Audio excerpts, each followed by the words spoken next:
felt like that wasn't my best friend that night. It was the devil.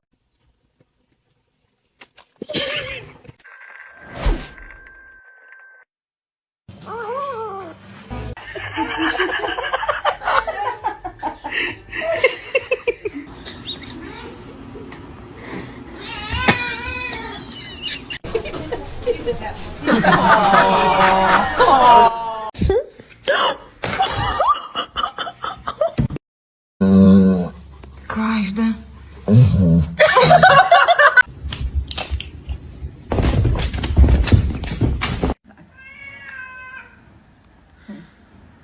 Thảo lặng.